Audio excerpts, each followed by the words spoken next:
Direto do plenário está de volta. Imagens do plenário do Supremo Tribunal Federal do retorno dos ministros para a segunda parte da sessão plenária da tarde de hoje.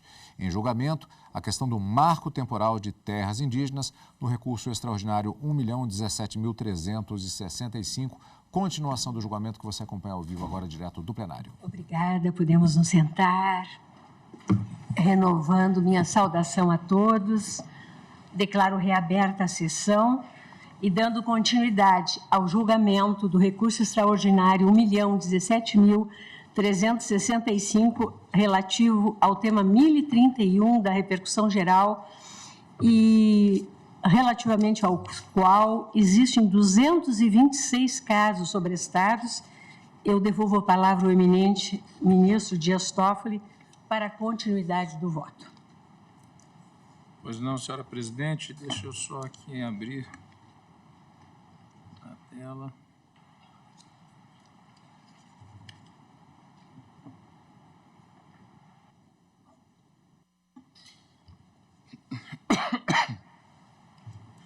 Então, cheguei ao item do meu voto, da página 7, das consequências do regramento de posse indígena aos ocupantes não indígenas, a temática indenizatória. A partir deste ponto, passo a discorrer sobre a temática indenizatória, para, ao final, apresentar uma proposta de tese de maneira contextualizada. Como já amplamente consignado nos votos dos eminentes ministros que me antecederam, a Constituição Federal de 1988 não descurou, diante de seu taxativo comando demarcatório, de regular os efeitos jurídicos das ocupações de terras tradicionais por não indígenas. A esse respeito, previu o parágrafo 6º do artigo 231 da Constituição a nulidade e a extinção, abro aspas, dos atos que tenham por objeto a ocupação, o domínio e a posse das terras de tradicional ocupação. Fecho aspas. Sendo exceção a ordem de indenização. A ordem de indenização é uma exceção na Constituição, abro aspas, na forma da lei, quanto às benfeitorias derivadas da ocupação de boa-fé. Fecho aspas. Antes, porém, de adentrar no que compreendo seja o completo arcabouço indenizatório constitucional, tenho por relevante destacar a inteligente, veja bem, ministro Alexandre, a inteligente construção realizada pelo ministro Alexandre de Moraes. Ao adotar a ocupação indígena na terra, ou o renitente esbulho ao advento da Constituição de 88, até então estabelecidos pela teoria do fato indígena como limitadores ao direito territorial dos povos originários. Como referencial, ou seja, é um marco, mas é um marco como referencial para a exclusiva aplicação do preceito indenizatório constante do artigo 231, parágrafo 6º da Constituição, circunscrevendo assim aquela reparação às benfeitorias realizadas por ocupantes de boa-fé. Isso porque compreendo que esse é o aspecto no qual me parece, com a devida vênia se estiver equivocado, terem convergido todos os ministros em seus votos até aqui proferidos, sendo ponto pacífico tanto entre aqueles que votaram pela não existência do marco temporal, a partir do eminente relator, ministro Alexandre de Moraes, e também o ministro Zanin e o ministro Barroso, como também, me parece, um ponto pacífico entre aqueles que votaram no sentido do marco temporal, ministro Nunes Marques e ministro André Mendonça. Ou seja, é indene de dúvida que aquele que tinha benfeitoria, aquele que ocupava uma terra tradicionalmente indígena, teria direito à indenização das benfeitorias de boa-fé. Relativamente às demais hipóteses, ou seja, quando inexistente ocupação indígena diretamente na terra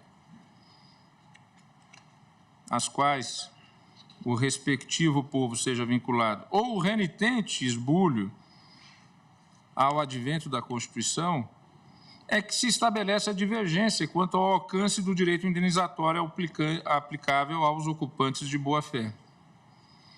E aqui eu passo a fazer, então, distinções diante das várias realidades que ocorrem no mundo real e nos processos judiciais. Em tais casos, tenho, na linha do que já manifestado em votos que me antecederam, que o preceito indenizatório a ser aplicado ao particular com titulação livre de posse indígena ou renitente esbulho, ao tempo do advento da Constituição, ultrapassa a previsão constante no artigo 231, parágrafo 6º, para atrair também a incidência do artigo 37, parágrafo 6º, quando a titulação tenha decorrido de ato estatal. Dispositivo lembrado pelo eminente ministro Cristiano Zanin, em seu voto.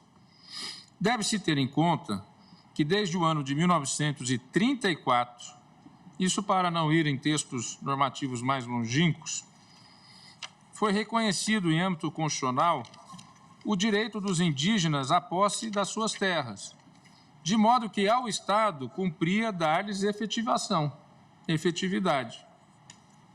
Não obstante, em sentido paradoxal, naquela época, tornou-se prática pelo próprio Estado privar aos indígenas gradativamente da habitação em trechos de suas terras, sobre as quais, então, perdiam estes os seus direitos de posse permanente. Como as sucessivas constituições consagravam aos indígenas o direito de posse permanente sobre as terras que habitam, esvaziava-se o preceito constitucional com a entrega das terras indígenas ou mesmo o estímulo à ocupação delas a não indígenas, para as mais diversas finalidades conectadas quase sempre pela ideia de desenvolvimento nacional. E aqui não posso deixar de citar Rondon.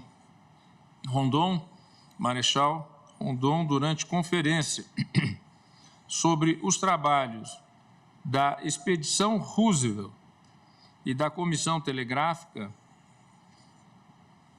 a biografia do próprio ex-presidente dos Estados Unidos sobre essa expedição, há biografias de historiadores e há uma primorosa série na HBO, na HBO, do cineasta brasileiro Bruno Barreto, que é muito tocante e muito emocionante do ponto de vista do audiovisual, contando a história dessa expedição. E aqui, abrindo aspas, para fazer referência agora não a Rondon, mas ao primeiro Roosevelt, presidente dos Estados Unidos, Theodore Roosevelt, foi o maior criador de parques florestais, talvez que já tenha tido na humanidade. Nos Estados Unidos, com certeza. Uma pessoa realmente com uma ideia da preservação da natureza e de uma vocação humanista. Pois bem, citando Rondon nessa conferência, abro aspas, sertões onde nunca pisou homem civilizado já figuram nos registros públicos como pertencentes ao cidadão A ou B. Mais tarde ou mais cedo, conforme lhes soprar o vento dos interesses pessoais, esses proprietários, cara de um sóbolis. Sóbolis é aquele broto de uma raiz de uma outra árvore que nasce adiante. Então, ele está a dizer que áreas que sequer chegou indígena já se encontravam titulados em nome de não indígenas. E que isso, numa espécie de sóbulis, criariam filhotes.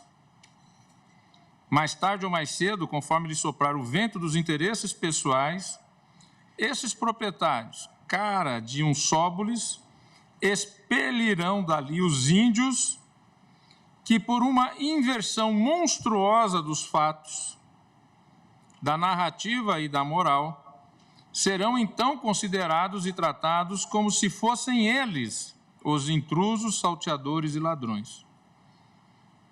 Fecho aspas. Veja, já previ uma guerra de narrativa aqui, já que hoje está tão na moda, não é, ministro Zani, guerras de narrativas, né? Já criando adredemente registros de imóveis em áreas que nem sabiam onde ficavam. Pois bem, o caso dos autos é paradigmático. Ribeiro aponta que no ano de 1910, ao tempo da fundação do Serviço de Proteção aos Índios, noticiavam os jornais interdições de rotas econômicas por parte de tribos indígenas, entre elas os Xoquileng, nas matas de araucária do Paraná e Santa Catarina, os quais, segundo o mesmo autor, abro aspas, eram chacinados por bugreiros profissionais, estipendiados por sociedades colonizadoras e pelos cofres públicos, para expulsá-los da terra em que sempre viveram e que haviam sido destinadas a imigrantes alemães e italianos. Fecho aspas, cito a fonte.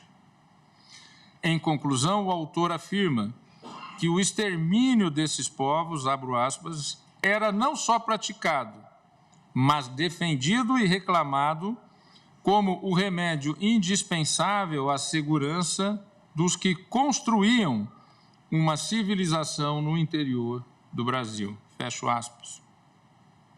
Digo então, é fato que esse estado de coisa inconstitucional que findava por esvaziar os comandos protetivos aos povos indígenas ultrapassou a esfera de ocupações realizadas de má-fé, para atingir, dada a sucessão de matrículas sobre a área, particulares não indígenas, mas ocupantes de boa-fé das terras de tradicional ocupação, para os quais, muitas das vezes, já não havia, ao tempo da titulação, notícias da existência de pretensões indígenas na área. Não tenho dúvidas de que, para estes particulares, há um direito de responsabilização estatal atribuível aos entes que concorreram com a titulação indevida. Vale recordar no ponto, porque é essencial para a identificação do ente responsável, que a titulação indevida em terras indígenas é um problema de cunho histórico, formatado não raro sob coparticipação de Estados e União, algumas vezes municípios, a atrair, quando assim apresentado, a corresponsabilidade entre os entes no dever indenizatório. É o que se tem no caso dos autos, fartamente demonstrado, pelo que neles consta, em que as reduções territoriais, que datam de décadas, teriam sido realizadas com a participação direta de entes federal e estadual, sem que, contudo, tenham esses mesmos entes se dirigido à solução da questão, a qual, a essa altura de conformação imobiliária, já conta com inúmeras titulações ofertadas pelo Estado.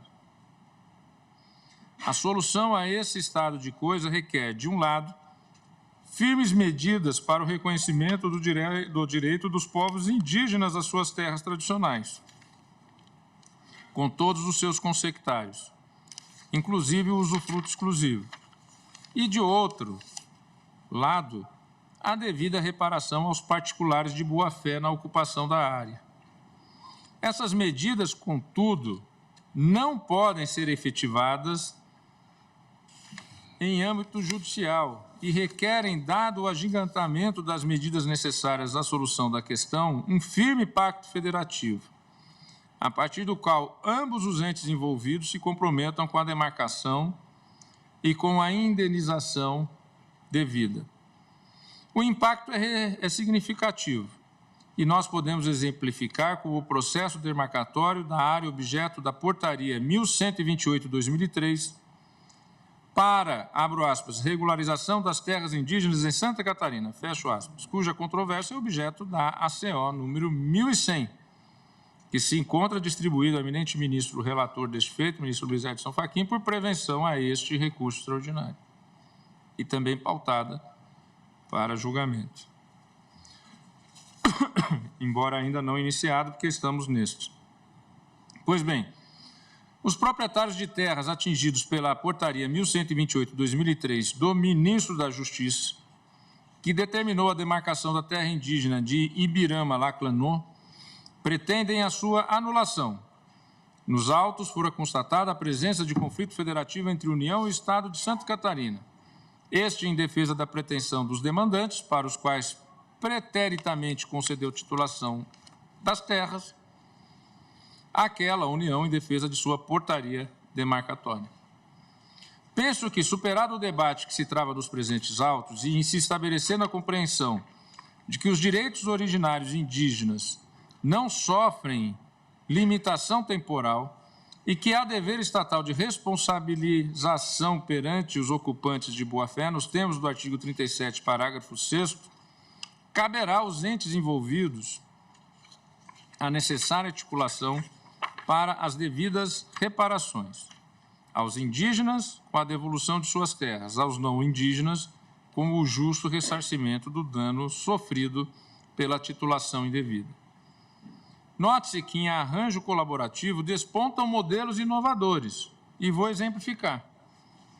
Em estudo de Lara Taroco, noticia-se que o Estado do Rio Grande do Sul ofertou, em dação em pagamento para abatimento da dívida pública do Estado do Rio Grande do Sul para com a União, parcela de terras suas e de suas autarquias, atualmente ocupadas de forma irregular por indígenas, para a formação de áreas reservadas em favor desses povos. A proposta foi levada à Câmara de Conciliação da Advocacia Geral da União, em minha época lá criada, e sinaliza a possibilidade de, a um só tempo, regularizar a ocupação pelos povos indígenas sobre as terras do Estado, encerrando conflitos vários judiciais de reintegração de posse e, ao mesmo tempo, minorando a dívida do Estado do Rio Grande do Sul para com a União. Elemento este também sensível na federação.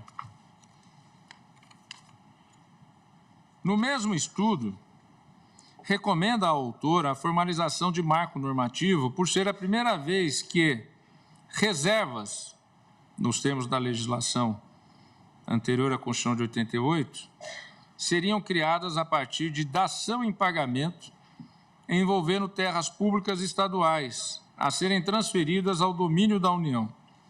E por não haver regulamentação da questão no decreto de demarcação de terras indígenas.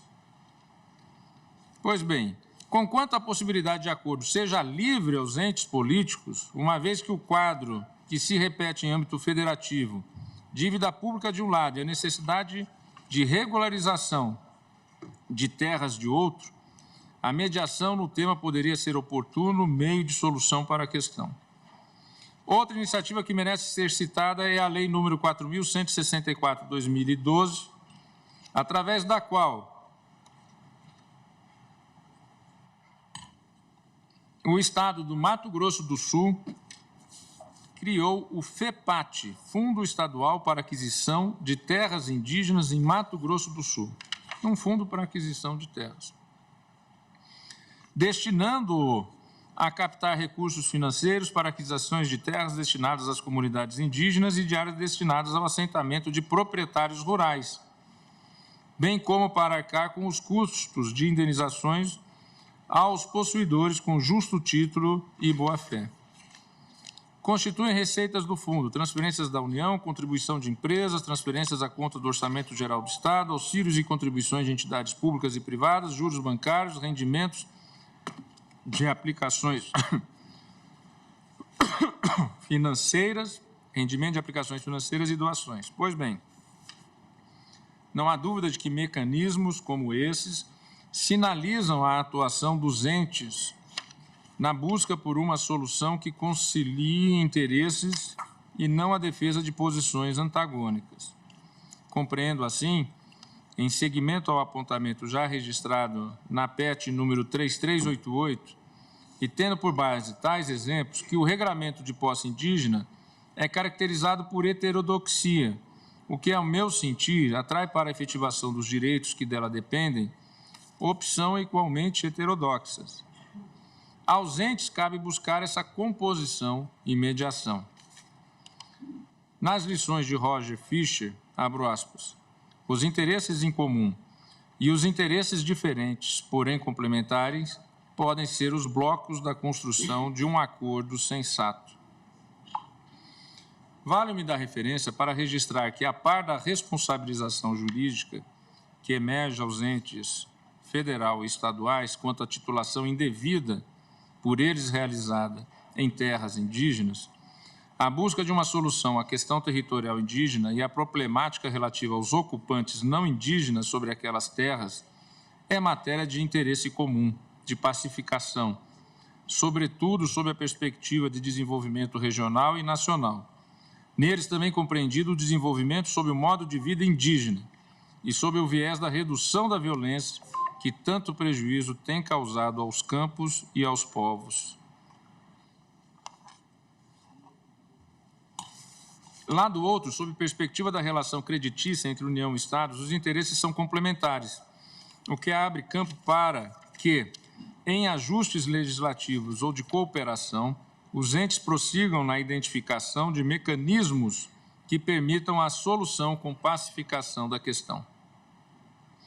Entendo assim, na linha do que já apresentado pelo ministro Cristiano Zanin, que por titulações indevidas sobre terras indígenas, atrai-se, para além da indenização por benfeitorias de boa-fé, no regramento atribuído pelo artigo 231, parágrafo 6º da Constituição Federal, também o regramento indenizatório do artigo 37, parágrafo 6º da Constituição, em face do ente que procedeu à titulação indevida e também, deixo eu expresso, em face da União, seja por sua inércia na admissão da formação da cadeia dominial, seja por eventuais atos comissivos que tenha praticado para facilitar a ocupação por parte de terceiros não indígenas nas terras de tradicional ocupação.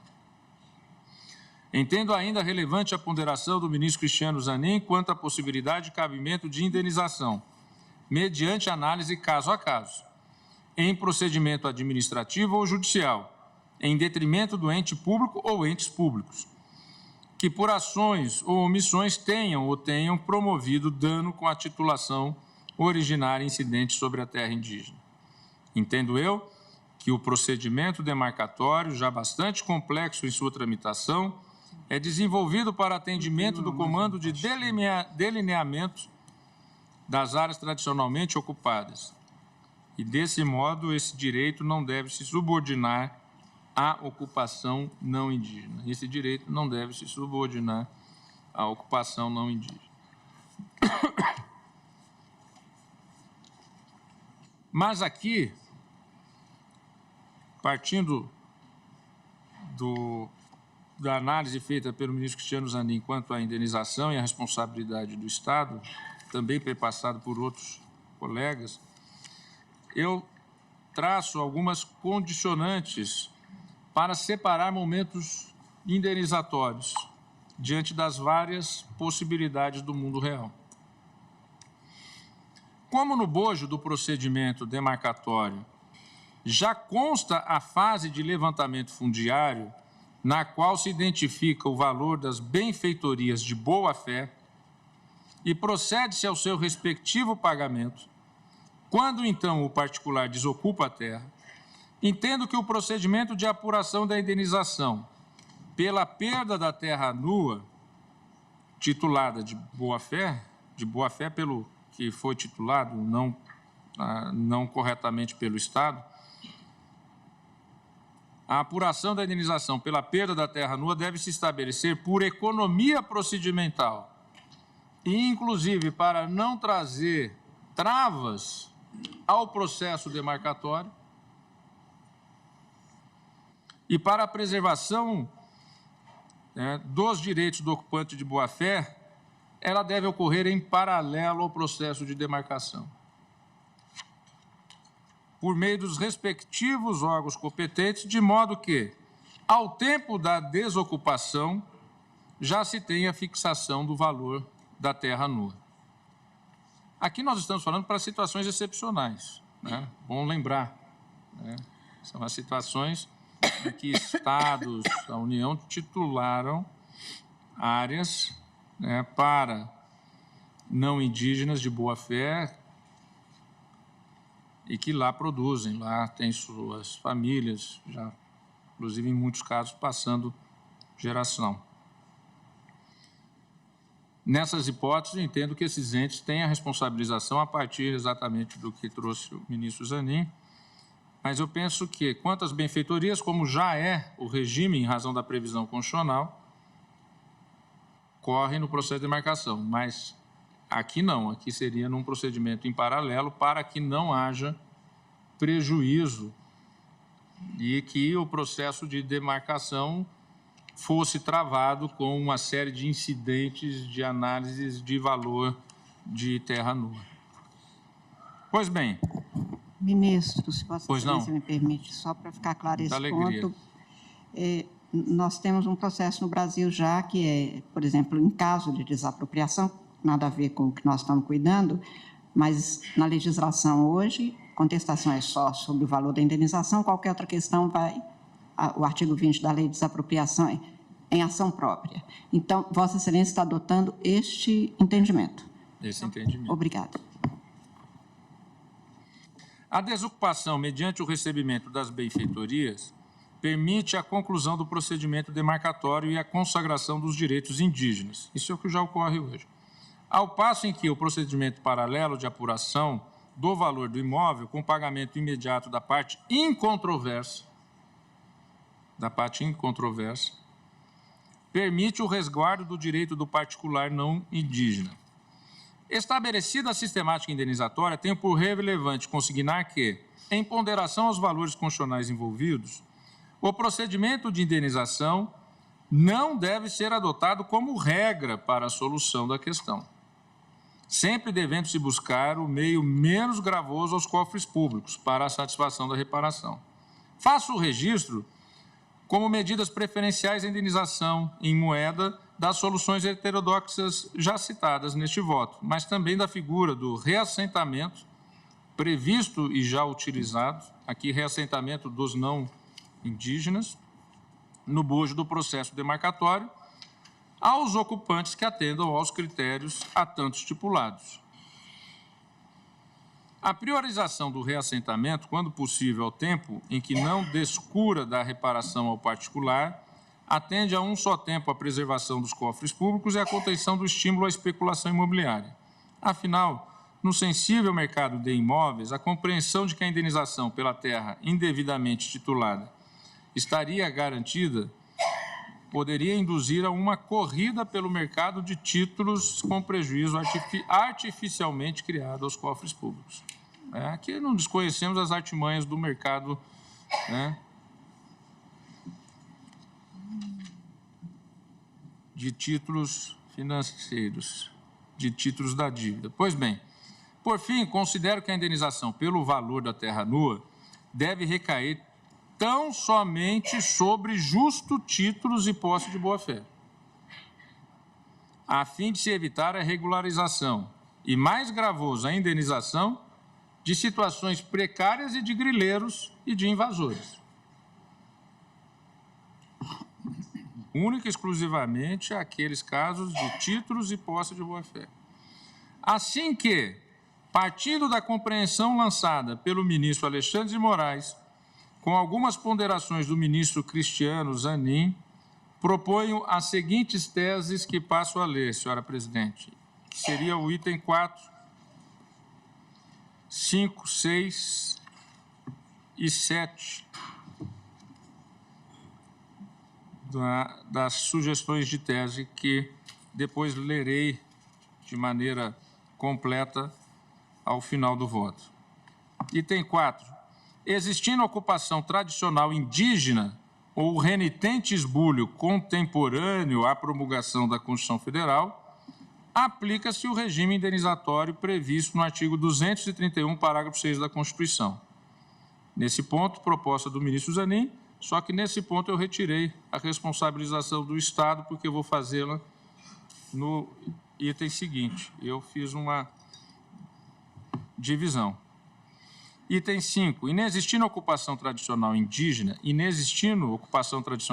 ao tempo da promulgação da Constituição Federal, ou renitente esbulho na data da promulgação da Constituição, são válidos e eficazes, produzindo todos os seus efeitos, os atos e negócios jurídicos perfeitos e a coisa julgada, relativos a justo título ou posse de boa-fé das terras de ocupação tradicional indígena, assistindo ao particular direito à indenização prévia das benfeitorias necessárias e úteis pela União. Aqui uma proposta do ministro Alexandre de Moraes, que eu fiz alguns acréscimos e pequenas alterações. Item 6. Na hipótese prevista no item anterior, quando inviável o reassentamento dos particulares, caberá a eles indenização pela União e pelo ente federativo que titulou a área, correspondente ao valor da terra nua, paga em dinheiro ou em títulos da dívida agrária, se for do interesse do beneficiário.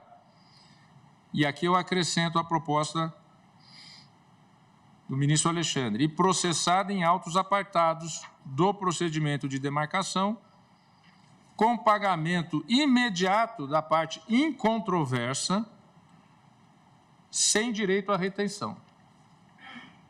Sem direito à retenção. Se tiver discussão de diferenças, isso se correrá, como lembrou bem nossa querida ministra Carmen Lúcia, no procedimento apartado, e isso não poderá o particular opor à sua saída. Sem direito à retenção. Item 7, descabe indenização em casos já pacificados decorrentes de terras indígenas já reconhecidas e declaradas em procedimento demarcatório, proposta do ministro Cristiano Zanin. É uma proposta que ela é até subentendível, mas é muito importante ficar explicitada e bem lembrada para que se tenha isso de uma maneira bem explícita. Descabe a indenização em casos já pacificados decorrentes de terras indígenas já reconhecidas e declaradas em procedimento demarcatório. Então, agora passo a mais um item do meu resumo de voto. Formação de áreas indígenas. Entendo relevante destacar que a demarcação não se confunde com formação de reservas indígenas ou áreas reservadas, como muitas vezes muitos na doutrina costumam se referir. Como salientado na nota jurídica número 6, 2023, da Conjur junto aos povos indígenas, com o advento da Constituição Federal de 88, abro aspas, a ordem demarcatória incidente sobre os direitos originários passou a reger a destinação de terras tradicionalmente ocupadas aos indígenas, de modo que a formação de reservas ganhou outra conotação, a de, sub aspas, modelo absolutamente subsidiário, de utilização restrita às hipóteses nas quais seja absolutamente inviável garantir os direitos originários sobre as terras de ocupação tradicional, sub aspas e fecho as aspas. Eu estou citando nota jurídica número 6 da Conjur dos Povos Indígenas. De fato, digo eu, o Estatuto do Índio assim as disciplina, abro aspas, reserva indígena é uma área destinada a servir de habitat a grupo indígena com os meios suficientes da sua subsistência, fecho aspas, artigo 27. O critério para sua formação é, portanto, a suficiência de recursos para a subsistência da comunidade indígena, não seguindo, portanto, correspondência com o alcance versado no texto constitucional à expressão, abro aspas, terra tradicionalmente ocupadas, fecho aspas, que abarca as diversas dimensões dos povos às suas terras. Não há, saliente-se ainda, para os indígenas, terras similares às que lhe cabe por força do texto constitucional. E essa é a razão pela qual o Comando Constitucional de Demarcação se volta à desintrusão dos não indígenas daquelas terras. Assim, embora a previsão de formação de áreas reservadas exista no âmbito legal, ela não decorre diretamente do artigo 231 da Constituição Federal, o que evidencia o dever demarcatório, sendo esse, por conseguinte, o comando prioritário à União. Por isso que a própria nota jurídica do Conjunto dos Povos Indígenas desse ano fala que ela é uma situação subsidiária. Nesse passo, propõe a seguinte tese, item 8º. É dever da União efetivar o procedimento demarcatório das terras indígenas, sendo admitida a formação de áreas reservadas somente diante da impossibilidade de concretização da ordem constitucional de demarcação, devendo ser ouvida, em todo caso, a comunidade indígena, buscando-se, se necessário, a autocomposição entre os respectivos entes federativos para identificação das áreas necessárias à formação das áreas reservadas, das áreas necessárias à formação das áreas reservadas. E aqui a composição dos entes federativos quando necessário. Revisão do procedimento demarcatório. A demarcação é direito que não se limita ao reconhecimento das terras, mas que também alcança a possibilidade de revisão. Alcança a possibilidade de revisão em que hipótese? Em caso de descumprimento do texto constitucional, para viabilizar o adequado dimensionamento da área sob tradicional ocupação. A esse respeito, considero que, sendo o processo demarcatório de natureza declaratória e o direito sobre as terras imprescritível, é admissível que, mediante comprovada constatação de inconstitucionalidade na demarcação precedentemente realizada, promova-se redimensionamento da área. E aqui o eminente relator, em sua tese, trouxe, em seu voto e depois em sua tese, trouxe essa questão relativa ao redimensionamento das áreas. E pude verificar, salvo engano de números, que há mais de 120 pedidos de revisão em andamento. Há mais de 120 pedidos. É bom só recordar que, neste caso específico do RE, o debate que está, acho que ao contrário do que disse o relator, é em relação à área envolvente. É esse o debate. Vossa Excelência me perdoe, não disse coisa diversa. Eu mencionei que a área originária do 96 é em torno de 14 mil hectares e o debate que se colocou é na área redimensionada pela portaria de 2003, que vai a 37 mil hectares. Isso, exatamente o que eu mencionei. A área que está sendo discutida na ACO. Aqui, o que nós temos em debate é exatamente, no RE, é uma ação possessória por conta de uma incorporação feita de maneira voluntária, quer dizer, pelos próprios indígenas. É a invasão onde teve a ação possessória. Esta ação possessória é sobre a reserva Sassafrás. Sim. Portanto, são duas situações distintas, a do RE e da ACO. Sim. Da ACO, como eu mencionei. Mas o que a gente está discutindo aqui no RE é essa questão da ação possessória, inclusive. Exatamente. Pois bem, mas é fato que existem mais de 100 pedidos de revisão em andamento.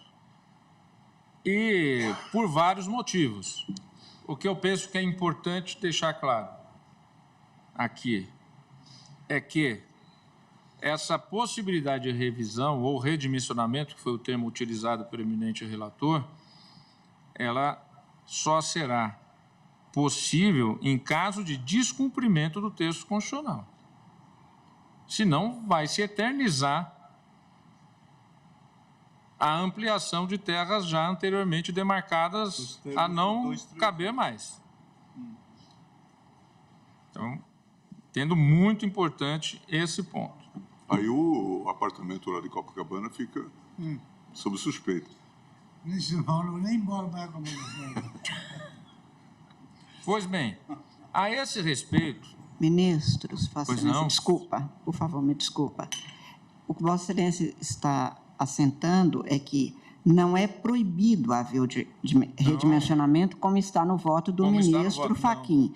Porém, para Vossa Excelência, este redimensionamento há de observar um critério específico, O 200. comprovação de descumprimento do artigo 231, quando foi feita a demarcação. Digo isso porque eu mesma tenho um caso que está esperando este resultado, que é o caso dos 3 porquinhos, e que tem-se um pedido exatamente como Vossa Excelência disse, nesse total de quase 100 pedidos de redimensionamento.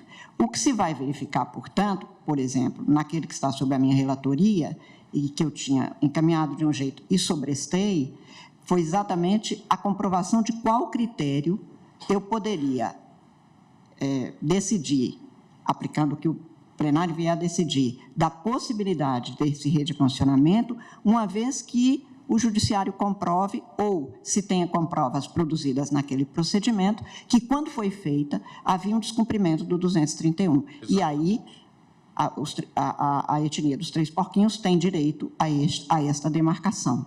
Então, só para ficar claro, não está proibido, esta demarcação, esse redimensionamento não é proibido, até porque, senão, eventual lesão aos indígenas ficaria perpetuado. Porém, para não se reabrir indistintamente, como lembram Vossas Excelências, precisa de um critério que é objetivo, a comprovação do descumprimento quando foi feito do 231. É isso, certo? É exatamente Obrigada. isso. Obrigada, Eu ministro. estou no mesmo sentido do eminente Sim, relator, exatamente. mas com a preocupação, até diante das informações que me vieram da consultoria jurídica do Ministério dos Povos Indígenas, do número, né, que existem de pedidos de revisões, que nós temos que, né, no sentido de procurar a pacificação e evitar multiplicação de conflitos. E também, como eu iniciei o meu voto, dizendo da natureza ampla da repercussão geral que foi dado pelo eminente relator e a unanimidade acompanhado por todos, né, os colegas e por mim também, na declaração de repercussão geral, e já estabelecemos aqui em que hipóteses, quais são os parâmetros dessa revisão. Porque senão vai surgir 120 processos jurídicos, né?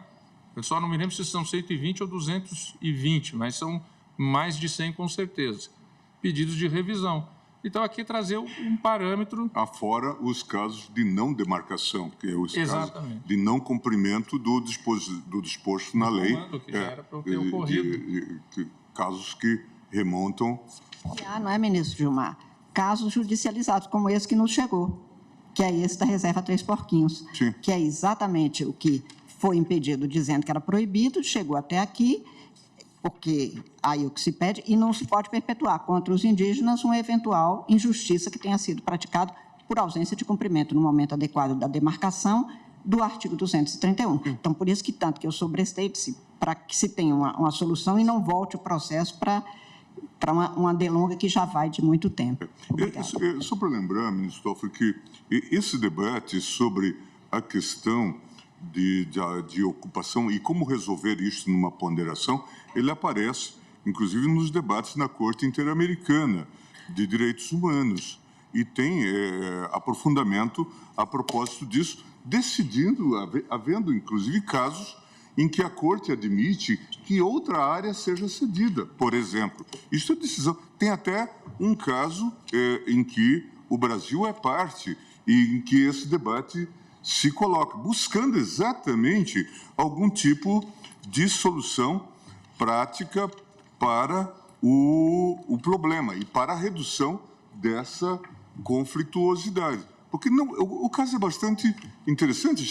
Este aqui é um caso de escola, porque a própria comunidade se apossa de uma área vizinha e ocupa. Ela que sofre, portanto, a ação possessória, porque ela expande a área a partir da portaria de 2003. Ela, nessa área de conformação adjacente, ela também ocupa. E veja que isso gera problemas das mais variadas índoles.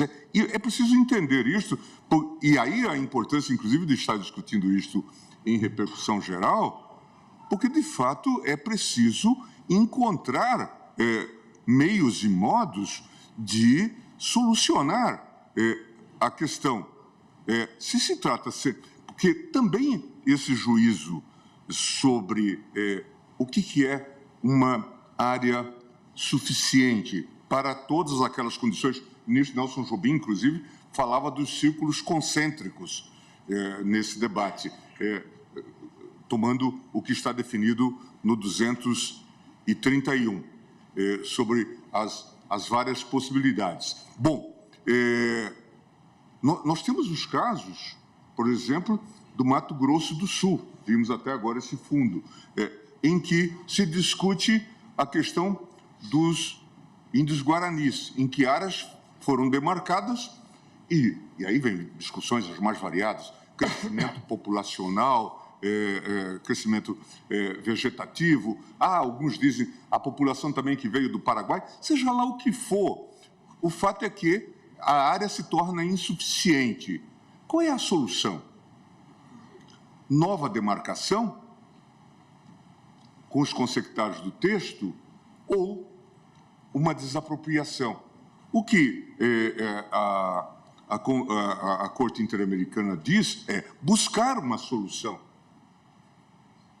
que seja a mais adequada. Daí, Mato Grosso do Sul talvez tenha respondido com esse fundo de compra de terras. Quer dizer, é preciso entender um pouco isso. Que é a ideia das áreas reservadas, já Sim. que não é possível, mas aí só subsidiariamente, só na impossibilidade material.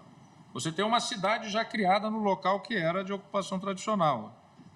Você não vai retirar milhares... Foi o caso de Pacaraima, por exemplo, entre os 3 municípios em Rondônia. Que foram retirados na... Que não foram... Que não se alterou porque se comprovou a impossibilidade material. Alguns municípios ficaram dentro. 3, Pacaraima era um deles. Mas agradeço ao ministro Gilmar exatamente no momento que eu irei citar Vossa Excelência. Na petição 3.388, o ministro Gilmar Mendes bem ponderou que há possibilidade de erros e vícios na condução do procedimento demarcatório. Abro aspas. Disse o ministro Gilmar: terminado o procedimento demarcatório, com o registro da área demarcada no cartório de imóveis, resta configurada a denominada coisa julgada administrativa, que veda à União nova análise da questão.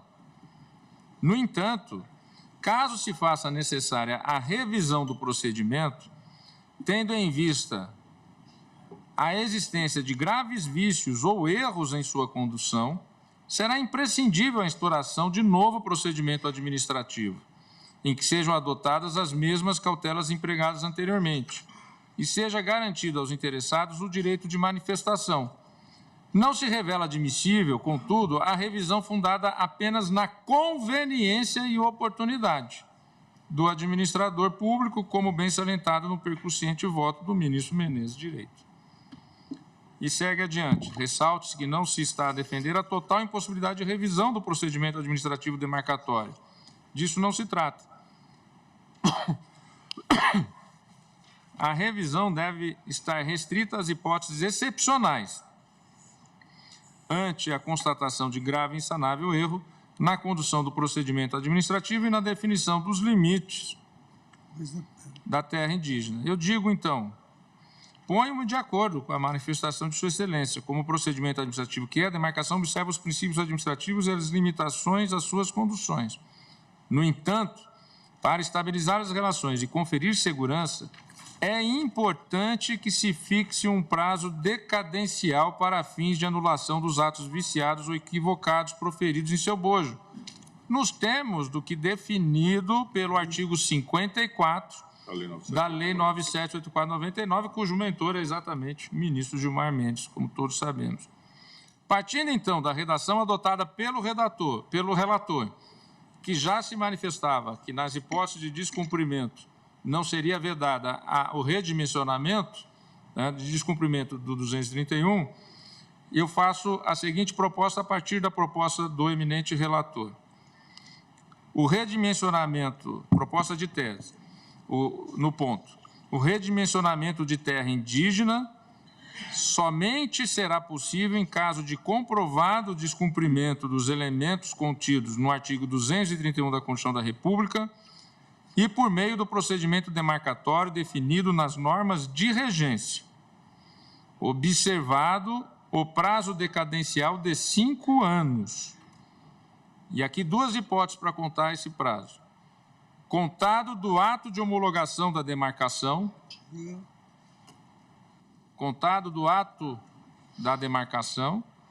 ou no caso das demarcações anteriormente realizadas, e aqui, evidentemente, abrangendo as realizadas antes da Constituição de 1988,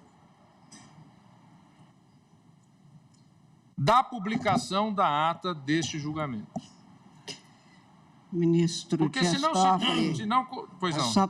Só para questionar, eu não sei se o ministro Fachin tinha estabelecido algum prazo. Não. Porque a minha preocupação, por exemplo, neste caso, né, dos porquinhos de canela, a Paquenã, parece que chama este, que é da minha relatoria, mas como outros, estão judicializados. Né? Então, um outro fator aqui entra, que há casos judicializados, porque este do porquinhos de canela, Paquenã, parece que chama, mas eu sei que é porquinhos de canela, é um caso que já vem de muito tempo, chega aqui já em agravo em recurso extraordinário. Eu pensei em 2 hipóteses. Eu queria que... Aquilo que já foi homologado antes desse julgamento passa a correr com a publicação da ata, se essa tese prevalecer, se essa sugestão prevalecer, 5 anos para o redimensionamento ou revisão nos parâmetros fixados. Para aqueles casos que já foram homologados anteriormente da data do ato de homologação do presidente da República, entendeu? Que já foram homologados que vierem a ser homologados futuramente, posteriormente ao julgamento, 5 anos. Né? Porque senão daqui 100 anos nós estaremos fazendo revisão de uma área que foi homologada... Isso não atinge os casos pendentes. Não atinge os casos pendentes. Essa preocupação que eu tinha, de nenhum caso ficar... não atingindo esse marco temporal, os casos, né? Eu acho que poderia pensar numa terceira possibilidade. Adendando isso. Eu acho que não terminaremos hoje e podemos dialogar nisso, ministro presidente. Um outro dado que se faz muito presente nos memoriais é que, feita tal portaria para a demarcação, essas áreas todas que supostamente vão ficar, vão ser atingidas, essas áreas todas sofrem um tipo de gravame. Elas já não conseguem mais servir, por exemplo, de garantia para negócio jurídico algum. Isto tem uma repercussão enorme. Eu sei que a gente naturaliza isso, mas é preciso ter isto em vista. E é preciso que isso seja olhado, considerando, inclusive, o nosso papel, inclusive, de celeiro do mundo. Isto tem... por isso que essa questão... precisava de ter celeridade mesmo para ser definida. Porque, demarcar as áreas que nunca foram demarcadas. Fundamental. Segundo, encerrar a ideia da revisão. Foi isso que inspirou o marco temporal. Porque, de fato, haverá aqui ou acolá uma pendência. Mas é preciso que isto seja colocado dentro de... um arcabouço sob pena, não é, ministro Fachin? Da gente ter toda essa coluna que vai de Florianópolis a Curitiba em constante movimentação, o que também não faz sentido, né? Não é o caso. Não, o ministro Gilmar quer nos expropriar. Agradecendo mais uma vez a parte do ministro Gilmar Mendes. Então, eu fiz a leitura dessa proposição. Eu penso que a observação da ministra Carmen Lúcia é extremamente relevante.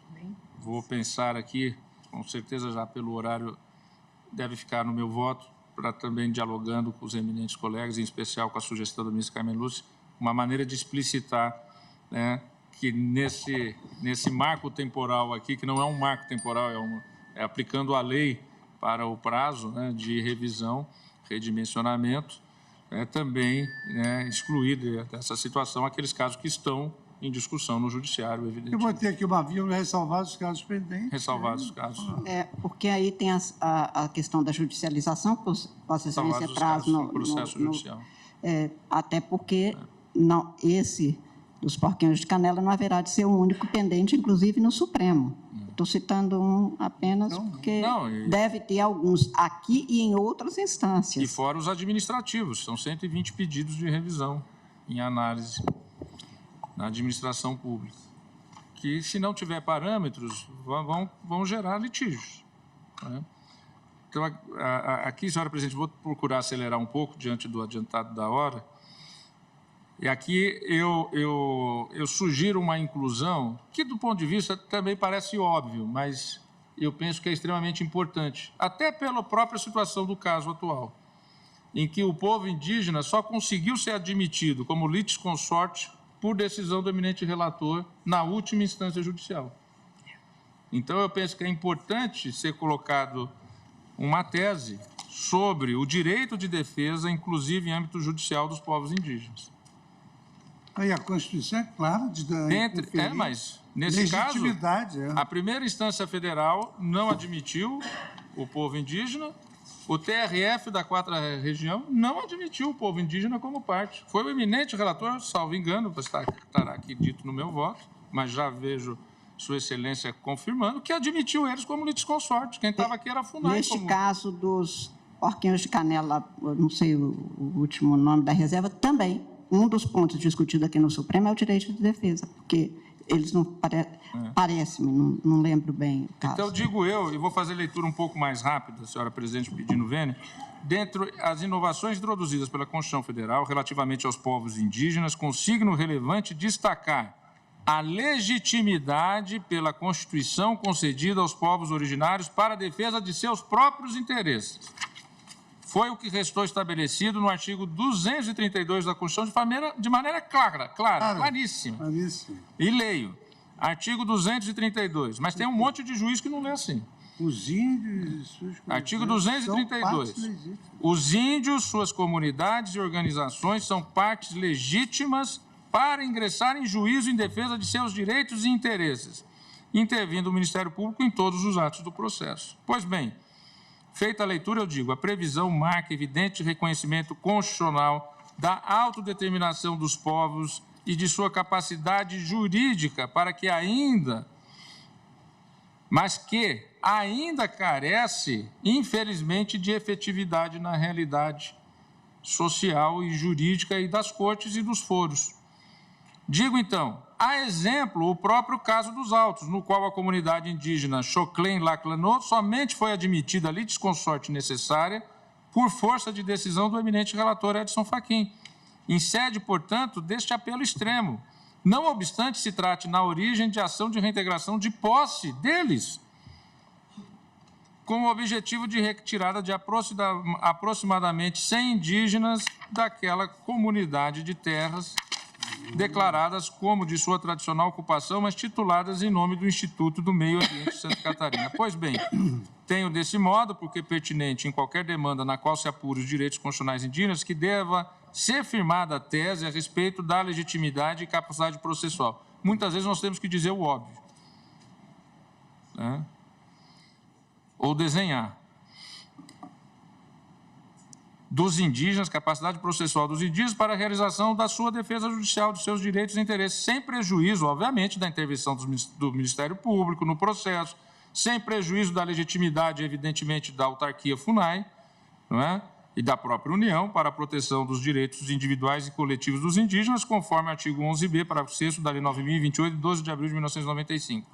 Portanto, eu sugiro aqui o acréscimo de um item para a tese, de uma tese.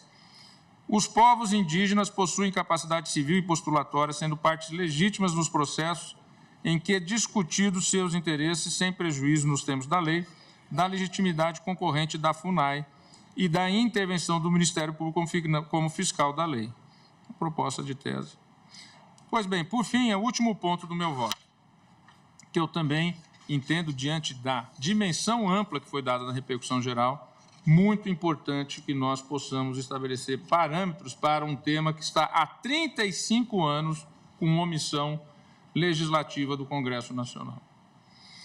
Aproveitamento econômico das terras indígenas. A omissão legislativa, que eu entendo, ela se dá em prejuízo das comunidades indígenas. Por quê? Existem vários atos de autorização de lavras em terras já demarcadas, em que as comunidades não têm sido ouvidas, em que o Congresso Nacional ainda não autorizou, mas que estão sendo concedidos direitos de lavras. Pois bem, apresento aqui também uma tese nova, que ainda não foi por nenhum dos eminentes colegas apresentada, relativa ao aproveitamento econômico das terras indígenas. Deve-se ter presente, e isso é fundamental, que o artigo 231 da Carta, além de reconhecer aos indígenas os direitos originários sobre as terras que ocupam, também prevê o aproveitamento dos recursos hídricos, incluídos os potenciais energéticos, a pesquisa e a lavra das riquezas minerais em terras indígenas. O regramento constitucional não poderia ser diferente, pois se encontra estruturado na indissociabilidade entre os povos indígenas e os bens ambientais incidentes em suas terras, fundamento que, a um só tempo, restringe e norteia o aproveitamento dos recursos minerários naquelas áreas. Nesse sentido, faço a leitura do parágrafo 3º do comando constitucional do artigo 231. Parágrafo 3º. É comando constitucional. O aproveitamento dos recursos hídricos, incluídos os potenciais energéticos, a pesquisa e a lavra das riquezas minerais em terras indígenas só podem ser efetivadas com autorização do Congresso Nacional, ouvidas as comunidades afetadas, ficando-lhes assegurada a participação nos resultados da lavra na forma da lei. Lei essa que há 35 anos não foi realizada. Pois bem, não bastasse, senhora presidente, eminente procurador-geral, que nessa questão indígena o Ministério Público tem uma atuação extremamente importante e relevante, e não bastasse a previsão expressa do parágrafo 3º do artigo 231, é importante lembrar a previsão do parágrafo 1º do 176 da Constituição, que, ao dispor sobre os recursos minerais e os potenciais de energia hidráulica, remete à lei estabelecer as condições específicas quando essas atividades se desenvolverem em faixa de fronteira. A lei estabelecer as condições específicas quando essas atividades se desenvolverem em faixa de fronteira ou terras indígenas. Então, tem que o Congresso Nacional trazer as condições específicas, afora os direitos dos indígenas que estão colocados exatamente no âmbito do seu capítulo, no artigo 231. Mas são direitos da forma da lei que não veio ainda. Pois bem, a Constituição não falou dessas condições. Por isso que eu aqui trarei alguns parâmetros que eu penso para evitar, diante do que já temos de conhecimento dos conflitos que ocorrem, alguns parâmetros para o Congresso Nacional. Mas digo, já chegando praticamente ao final, senhora presidente, que passados 35 anos da promulgação da Carta, ainda não foi editada nenhuma dessas leis. A de área de fronteira foi, da área indígena não. Pois bem, salvo engano foi, a de área de fronteira, salvo engano já foi. a ausência de regulamentação do parágrafo 3º do artigo 231 da Constituição e do parágrafo 1º do artigo 176 da Carta não impediu o avanço da exploração ilegal sobre as terras indígenas. Acabamos de assistir à situação que ocorreu com a área indígena dos Yanomami. Sobretudo da exploração minerária e do garimpo, o que é causa de conflitos e que subtrai riquezas dos povos indígenas, subtrai deles inúmeros direitos, como participar das decisões que envolvem essa exploração e da participação, evidentemente, que pela Constituição a comunidade ou o povo indígena respectivo tem direito à participação do produto da lavra. O aproveitamento é o termo constitucional, dos recursos naturais das terras indígenas está hoje entregue à ilegalidade, a exemplo do processo minerador e garimpeiro, que possui um alto custo ao país e impactos severos à saúde, ao meio ambiente e à sobrevivência dos povos indígenas. Esse impacto é sentido pelas populações com terras já demarcadas, bem como pelos povos que ainda não tiveram sua condição territorial estabelecida, em prejuízo de sua saúde, de sua autodeterminação e da garantia constitucional de suas participações no produto da lavra. Levantamento do Instituto Socioambiental sobre os processos minerários incidentes sobre terras indígenas no âmbito só da Amazônia Legal é ilustrativo. Com base em informações e dados oficiais disponibilizados pela Agência Nacional de Mineração, ANM, até 2014, eram cerca de 4.000, ministro relator Edson Fachin, 4.116 interesses minerários protocolados na Agência Nacional de Mineração, incidentes em 152 terras indígenas, nas diversas fases em que ela se encontra. Esse dado que eu consegui é de 2014, talvez hoje tenha um número muito mais significativo. Pois bem, o forte interesse sobre as áreas indígenas fica evidente não apenas pelo número de processos minerários existentes, mesmo antes da regulamentação do tema, como também pela sobreposição de títulos e pelas áreas de incidência que, em alguns casos, alcançam a totalidade das áreas indígenas. Diante do forte interesse, há inclusive processos da Agência Nacional de Mineração, nos quais já foram emitidos diplomas ou licenças de aproveitamento. Há casos em que a Agência de Mineração já deferiu diplomas e licenças, como autorizações de pesquisa, concessões de lavra, requerimento de lavra, lavras garimpeiras e licenciamentos. A emissão deste título sobre áreas indígenas não só fomenta a exploração dos recursos, e que hoje acaba se dando de uma maneira ilegal, mesmo ausente a regulamentação do tema, como também aumenta os conflitos. Sobre as áreas, nós não podemos fechar os olhos a essa situação. Diante desse quadro, entendo que a regulamentação do aproveitamento econômico de recursos em terras indígenas faça necessária para conferir completude ao reconhecimento dos direitos originários dos indígenas sobre suas terras, bem como ao Estatuto da Posse Indígena, em todos os seus desdobramentos. Isso sem falar no interesse nacional de todos nós. Por exemplo, há pesquisas que demonstram que o Brasil, do ponto de vista do seu subsolo, ele seria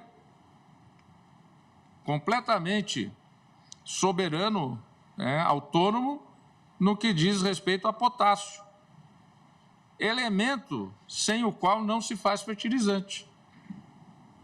E elemento hoje que somos dependentes da República Russa. Somos dependentes da Rússia. Se a Rússia parar de vender fertilizantes, não tem produção agrícola no Brasil, ou vai ter uma produção muito menor. Nós temos soberania no nosso subsolo de potássio. Então, também há um interesse, sem dúvida nenhuma, nacional no aproveitamento de suas riquezas para o desenvolvimento econômico e bem-estar de toda a nação. Entendo, assim, presente a omissão legislativa em aspecto relevante no Estatuto da Posse Indígena, foi o termo utilizado na repercussão geral, revelando-se necessário que o Congresso Nacional avance na regulamentação do ponto, contribuindo para a diminuição dos conflitos que acometam as comunidades indígenas e suas terras e garantindo às comunidades os resultados da exploração em suas áreas. A regulamentação da exploração de recursos em terras indígenas, por óbvio, deve observar as condicionantes impostas na própria Carta, quais sejam a autorização do Congresso Nacional, a oitiva das comunidades indígenas e a garantia de participação no resultado da lavra. Vou além, pois compreendo que no contexto fático de reiteradas ofensas aos direitos indígenas, exploração ilegal de recursos de seus territórios, conflitos sociais, grave destruição dos recursos ambientais, o legislador deve observar outras condicionantes ao regulamentar o parágrafo 3º do artigo 231 da Carta, que derivam do sistema constitucional vigente e sobre as quais passo a discorrer. Primeiro, previsão de indenização das comunidades indígenas pela restrição do usufruto sobre a terra indígena, para além da participação do resultado da lavra. É óbvio que se vai haver uma lavra numa terra indígena para explorar o seu subsolo, uma parte do solo, que é o usufruto indígena, vai ter que ser afetada. E aí, sobre essa parte, também, embora não tenha falado sobre ela a Constituição, há um direito de indenização. Até porque isso já ocorre com o proprietário não indígena, quando se faz uma mineração por parte de um explorador que não é o proprietário daquela terra. Ele tem que indenizar o dono da terra. E cito aqui.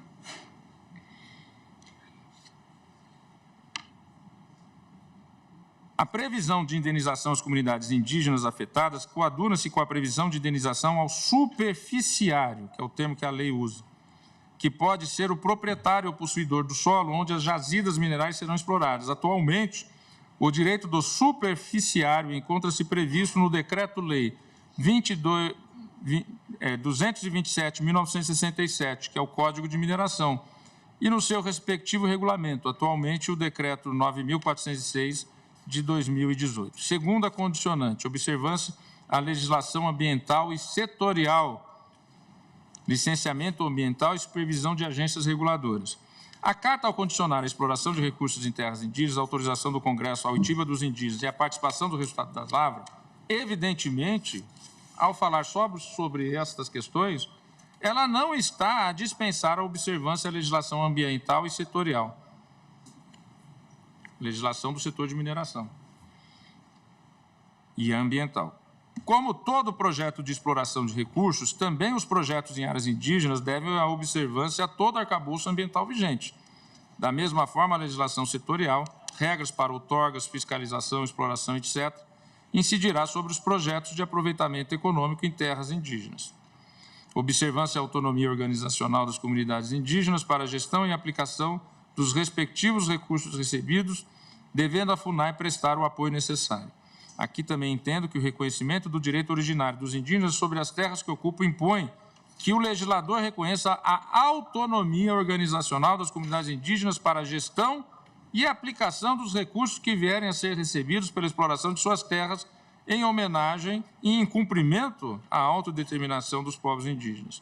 Não por outro motivo, a oitiva das comunidades indígenas é condição expressamente prevista na Carta para o aproveitamento econômico de suas terras.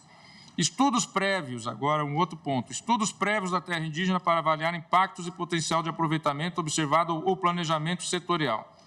Pois bem, o aproveitamento de recursos nas terras indígenas requer conhecimento prévio sobre os potenciais hídricos e ou minerais, bem como ordenação do respectivo aproveitamento e seus impactos, de acordo com o planejamento setorial. Tem que ser feito de maneira planejada. Hoje se dá de maneira ilegal, sem nenhum controle. Portanto, entendo que a necessidade de estudar as áreas e respectivos potenciais antes da autorização atrairá maior proteção às terras indígenas e maior governança sobre o aproveitamento dos recursos e melhoras também na maneira de exploração. Garantia de participação, aqui um outro ponto. Garantia de participação dos indígenas nos resultados do aproveitamento dos recursos minerais orgânicos, hidrocarbonetos e hídricos em suas terras, bem como de indenização pela restrição do seu usufruto. Pois bem, a garantia aos indígenas de participação nos resultados da lavra mineral, por coerência lógica, requer que lhes seja conferida também a garantia de participação nos resultados de eventuais aproveitamentos dos potenciais de energia hidráulica e de hidrocarbonetos, petróleo e gás, quando autorizados pelo Congresso Nacional. Por todo o exposto, propõe a seguinte tese neste ponto. A ausência de regulamentação do parágrafo 3º do artigo 231, combinado com o parágrafo 1º do artigo 176 da Constituição,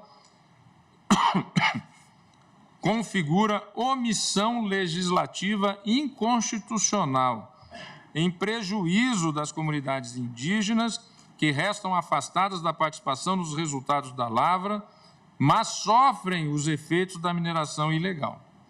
Determinação do prazo de 12 meses ao Congresso Nacional para legislar sobre o tema, observados pelo Congresso Nacional os seguintes pressupostos. Primeiro, sempre será necessário, além da norma, a autorização do Congresso Nacional.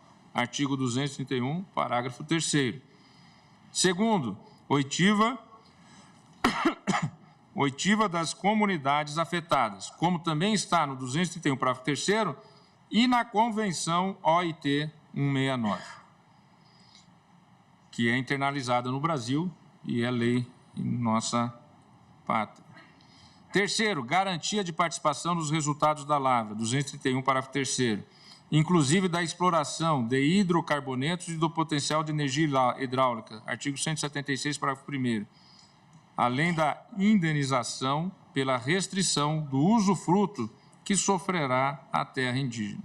Quarto, instituição de regime próprio de aproveitamento das terras indígenas.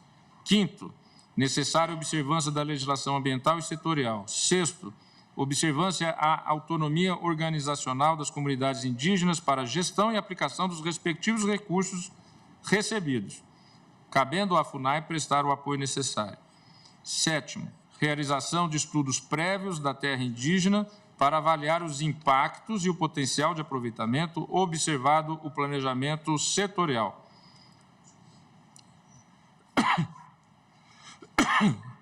E oitavo e último, necessária observância de concorrência para acesso aos títulos minerários em terras indígenas. Ou seja, é aplicável a legislação, né, de concorrência para a entrega dessas áreas.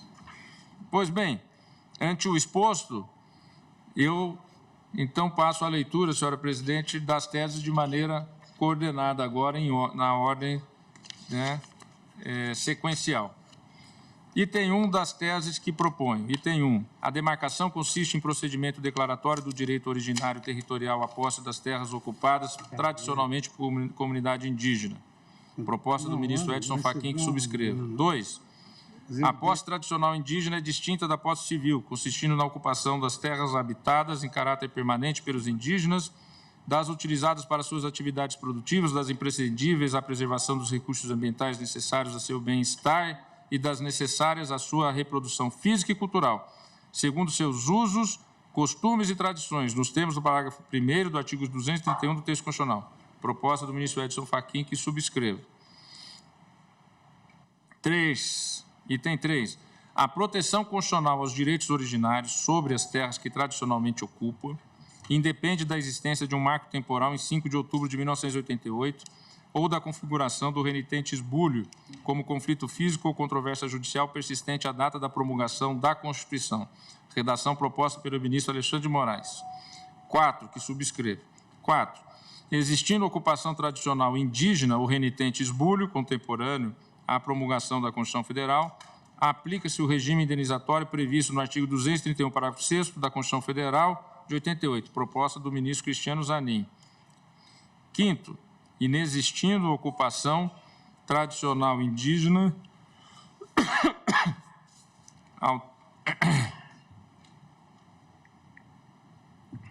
inexistindo ocupação tradicional indígena ao tempo da promulgação da Constituição Federal ou renitente esbulho na data da promulgação da Constituição, são válidos e eficazes, produzindo todos os seus efeitos os atos de negócios jurídicos perfeitos e a coisa julgada relativos a justo título ou posse de boa-fé das terras de ocupação tradicional indígena, assistindo ao particular, direito à indenização prévia das benfeitorias necessárias e úteis pela União.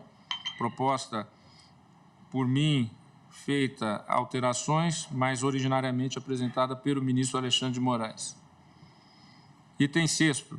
Na hipótese prevista no item anterior, item 5, quando inviável o reassentamento dos particulares, caberá a eles indenização pela União e pelo ente federativo que titulou a área correspondente ao valor da terra nua, paga em dinheiro ou em títulos da dívida agrária, se for do interesse do beneficiário, e processada em autos apartados do procedimento de demarcação, com pagamento imediato da parte em controvérsia, se sem direito à retenção.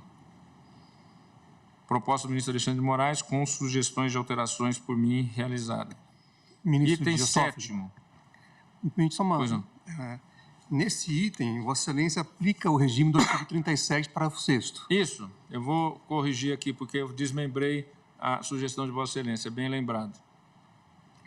Ainda, Vossa Excelência pode ver, tem alguns equívocos, até na numeração, porque fecha. Humanos. Então, tem 2 itens 6, então aqui o item 6 que eu vou ler agora é o item 7, mas eu acato a sugestão de Vossa Excelência para acrescentar aqui o 37, parágrafo 6º, nesse item 6º.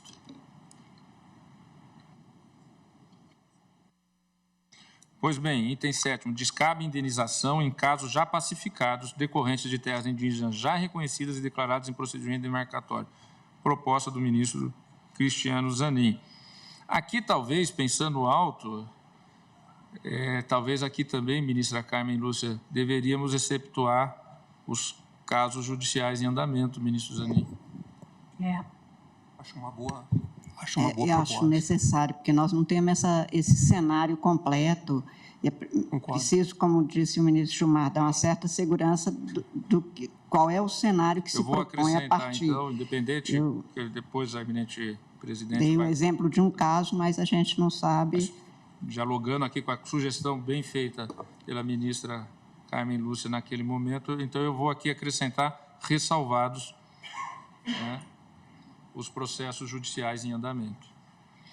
Item 8º. É dever da União efetivar o procedimento demarcatório das terras indígenas, sendo admitida a formação de áreas reservadas.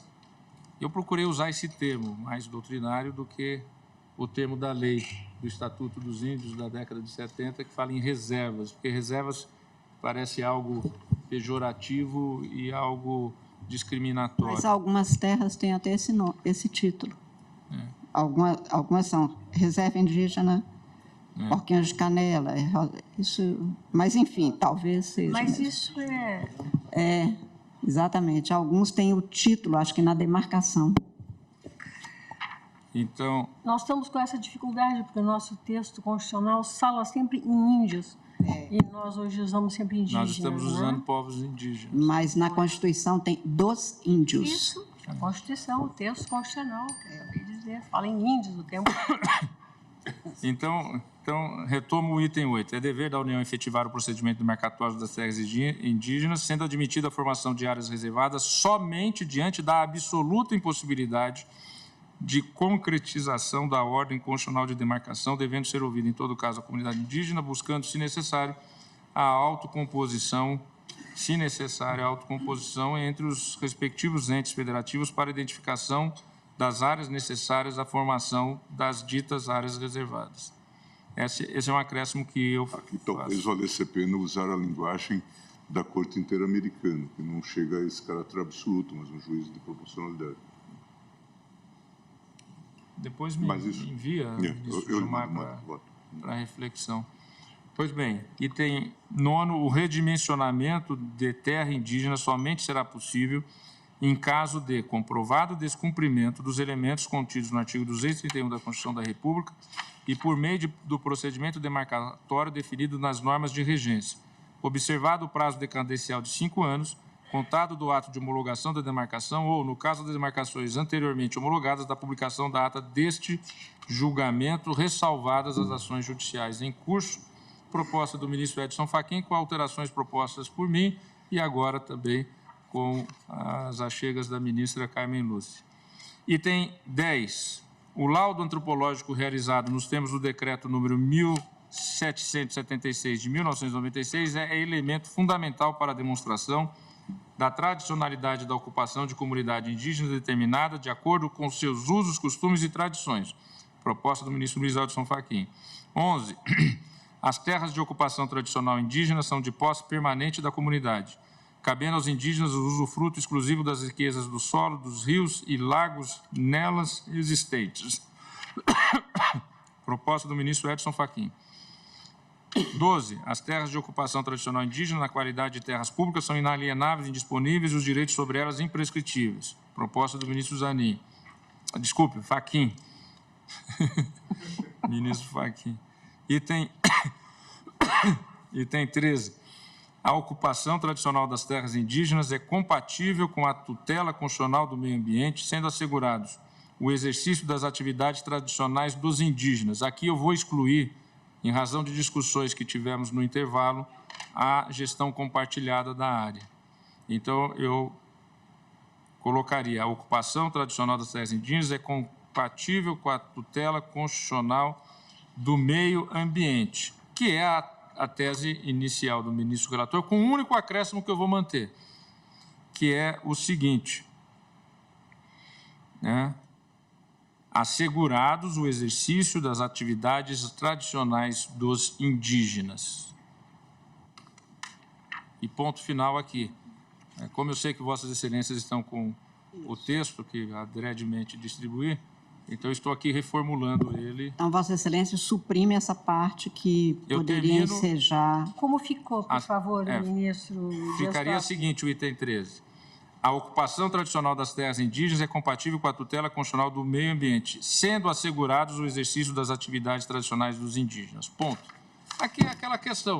O indígena vai derrubar uma árvore porque ele faz canoa. Ele vai caçar um animal, vai pescar um peixe. Né? A área ambiental não... É óbvio que se ele derrubar a floresta inteira é outra coisa, mas assim, respeitada a tradicionalidade da ocupação dele na área. Mas se há quem cuide das florestas, justamente é a população indígena. Quem mais cuida da floresta é a população indígena, exatamente. Então, assegurados o exercício das atividades tradicionais dos indígenas, ponto, e paro aqui na tese. É a proposta do ministro Edson Fachin com um pequeno acréscimo por mim realizado. Item 14. Os povos indígenas possuem capacidade civil e postulatória, sendo partes legítimas nos processos em que é discutidos seus interesses, sem prejuízos nos termos da lei, da legitimidade concorrente da FUNAI e da intervenção do Ministério Público como fiscal da lei. Item 15 e último. A ausência de regulamentação do parágrafo 3º do artigo 231, combinado com o parágrafo 1º do artigo 176 da Constituição, configura omissão legislativa inconstitucional em detrimento das comunidades indígenas que sofrem os efeitos do aproveitamento de recursos hídricos, orgânicos, hidrocarbonetos e minerais em seu território e não participam de seus resultados. O Tribunal estabelece o prazo de 12 meses ao Congresso Nacional para legislar sobre o tema, observados os seguintes requisitos que o Congresso Nacional deverá observar. Autorização do Congresso Nacional, artigo 231, parágrafo 3º. 2. Oitiva das comunidades afetadas, 231, parágrafo 3º e Convenção OIT 169. 3. Garantia de participação dos indígenas nos resultados do aproveitamento dos recursos minerais, orgânicos, hidrocarbonetos e hídricos em suas terras, bem como de indenização pela restrição de seu usufruto. 4. Instituição de regime próprio de aproveitamento das terras indígenas. 5. Necessária observância da legislação ambiental e setorial. 6. Observância da autonomia organizacional das comunidades indígenas para a gestão e aplicação dos respectivos recursos, devendo a FUNAI prestar o apoio necessário. 7. Realização de estudos prévios da terra indígena para avaliar os impactos da exploração e seu potencial, observado o planejamento setorial. E 8. Instauração de processo concorrencial para o acesso aos títulos minerários em terras indígenas. E do caso concreto. Cuida-se de ação, e assim eu finalizo a tese. Caso concreto, cuida-se de ação de reintegração de posse ajuizada pela Fundação Amparo Tecnológico ao Meio Ambiente, Fátima, hoje denominado Instituto do Meio Ambiente de Santa Catarina, IMA, com o fito de obter a desocupação da Reserva Biológica Estadual de Sassafrás por parte de aproximadamente 100 membros da etnia Xokleng-Laclanô. A sentença julgou procedente o pedido, considerando inexistir elementos que indicassem a tradicionalidade das terras ocupadas pelos indígenas, e sentença que foi mantida pelo TRF da 4ª Região. Considero que o caso, por se tratar de ação de reintegração de posse, comporta exame fático, que requer sua apreciação pela instância de origem, a partir da tese firmada nestes autos. Pelo exposto, quanto ao dispositivo, acompanha o eminente relator para dar provimento ao recurso da FUNAI, da União, mas com uma consequência diferente, devolvendo o feito à instância ordinária para que aplique ao caso concreto a tese aqui fixada. Obviamente que estou aberto a essa discussão também, mas como aqui nós estamos na tese também falando da questão ambiental, né? Por hora eu fico assim, mas sem prejuízo de aderir eventualmente ao relator quanto ao provimento para já também decidir de maneira definitiva o feito. Agradecendo a tolerância de Vossa Excelência e dos eminentes colegas, presidente. Terminei o meu voto. Ministro Dias Toffoli, eu agradeço a Vossa Excelência e, de fato, o voto que apresentou, ele atende e atendeu aquela nossa finalidade daquele adiamento. Lembra que Vossa Excelência pediu vista, terminamos adiando e hoje fomos contemplados por esse estudo tão importante, não só o voto em si, mas essa tentativa, né, de acomodar todas as teses e todas as propostas, e amanhã nós vamos dar continuidade ao julgamento. Eu proclamo o resultado provisório, que após hoje, em continuidade, o voto do eminente ministro Dias Toffoli, que acompanhou o relator no sentido do provimento do recurso extraordinário. Isso, só podemos, nesse ponto, proclamar. Acompanhou o relator. Só assim, não digo determinando. Não precisa. Então, que acompanhou no sentido do provimento e apresentou tese que vai ser totalmente transcrita. Eu agradeço a presença de todos e desejo uma ótima noite e declaro encerrada a sessão.